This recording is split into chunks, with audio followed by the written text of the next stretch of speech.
All right, so this is the control and power panel for Dasha's van, and give you just a quick overview. It's not done. Down here is where the 12-volt power will come in. This is actually the main power switch.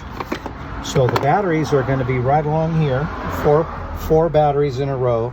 On the positive lead will come down and join here. So it goes through the switch and up through this 400 amp fuse. From here it's going to go through this hole all the way up to feed the 3000 watt inverter, and then it'll also feed the rest of the 12-volt systems. This goes across here to feed the rest of the 12-volt systems. This 12 volts, after it goes through this fuse, goes through this battery protect, which is programmable and controlled by this battery BMS. And what happens here, the BMS senses the condition of the batteries, both voltage and temperature of individual cells in the entire battery, and it determines whether they should be able to charge or discharge as a fail-safe safety. So this BMS then can turn this off if the batteries are getting too low. That way nothing can take the batteries too low. It also turns off these three charging sources. These two being 12, 12, 30 amps each, coming from the engine alternator on their own cables. And it also shuts off the solar charge, which is not yet connected either, but it shuts them off. They also have their own circuit breakers. So solar will come in here, up in through the charge controller and back out through this one, and then attach to the batteries. The alternator will come through this hole, up into here, feed these two. There's two ends, one for each one. Feed these two alternator chargers, comes back out through the main breakers for them, just in case something happens on this side, and feeds the battery. This other black resettable breaker is strictly for the air conditioner, which draws as much as 60 amps and maybe a little bit more on a surge at times, so it has its own very large capacity breaker. And its cable will go down there and out through and around. It takes big wire like this, 4 gauge. The other 12 volt out from this system comes through the hole and up here to feed this DC distribution. So it'll get its power, negative and positive, on top and bottom, and then all of the individual circuits will go to the little screw tabs on here. In addition, there's a second feed that goes up and around and over the top to the driver's side, and Jeff will put a DC distribution panel over there. Now, coming up here to the 3000 watt inverter, this one here comes from the shore power plug, which is down here. So if Dasha is parked somewhere where she can plug in or wants to recharge the batteries directly from an outlet, that power comes up. Can I open it? Inside, yes. There you go. So it just takes a standard extension cord, 15 amp extension cord. It comes up to here and will go into these three terminals.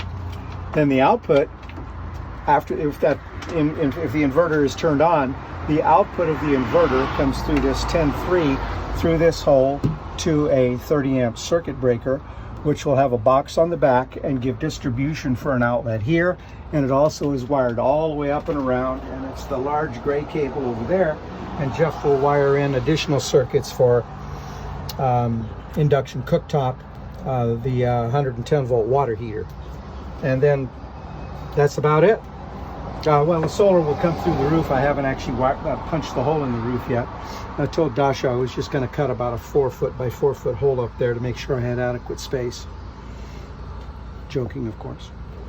All right, well, that's it. That's hopefully this will all be done today. It's quite a long operation because running the cables down here underneath the van for the various things, running a power line all the way up to the alternator battery system in the front. So I've still got all of today to do that. Hopefully I can get it all done.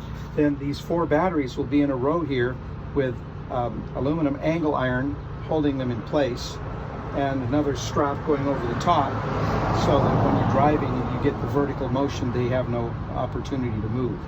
And they'll be individually connected together with much heavier wire than this. in a parallel configuration, with the negative at this end coming all the way to this point and the positive coming all the way to this point. Well, one thing I didn't mention, this negative point, this is a current shunt, and all of the energy that goes in and out of these batteries, charging and discharging from solar, from the engine, from whatever, passes through this, and it is measured by a little circuit in here, and the results of that are transmitted via Bluetooth to the Victron Connect app. By doing that, Dasha will always be able to know what the condition of the batteries are, what her charge sources and all that are. These three components here also have Bluetooth and talk to that Connect app, and so does this Battery Protect. So all of the components, charging and discharging, can be monitored from the Connect app, and some parameters can be controlled. What's interesting is this solar controller talks to this shunt via its own little network. This being the voltage reference for the system, it tells the smart solar controller when to shut off and when to go. Although these are all intelligent and programmable, that's just another backup that the Victron system has built in. Additionally, this line here coming out of the BMS goes up and plugs into the Victron, and the BMS will shut the Victron off, even though it also will be programmed on its own. So the BMS here is like the fail-safe for all of the energy going in and out of the Victron batteries. Another feature that sets the Victron components apart from virtually everything else on the market is that everything is Bluetooth, so it all talks to that Victron Connect app, and it allows for firmware and software update of all of these products. So when I first turn this system on tonight, every product as I turn it on will go out and seek a firmware update on each one of these two, including the BP100 and this and that. And they will do that periodically as you use the system. Every time you pop in and look at something, if you're online, you have to have an internet connection through your phone. It will then download it automatically, so you're always up to date.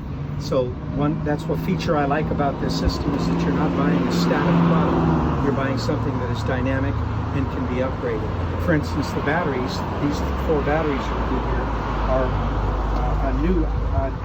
a new product for Victron, and within about a month they came out with an upgrade through the Bluetooth for these, which made their internal BMS a little bit more sensitive. So, you know, it's just worth it to me, and hopefully for my clients, to have products that do talk like that and are basically future-proofed. They cost a little more, but also this one here, this is a 200 amp hour in a case that is extremely tiny. It's only 6 inches across, 12 inches wide, and about 9.5 inches tall, and weighs only 50 pounds. So right now, that is pretty much the highest energy density for roughly $2,000 that you can get. So 4 of them fit here very nicely in a row that's only, see if I can slide it over so you can see about what it would be. Starting from the back door, take up the first 4 feet of this bay. Sorry guys, I usually do this little video at the very end, and we can do it again. So anyway, let's start there. Battery number 2, 3, and 4, coming for a total of 4 feet in this area. Batteries all looped together with heavy cable, one to the other, and then coming into there. All right, and Callie just found her toy. There we go. That's it. Unless you got a question. Nope. All right.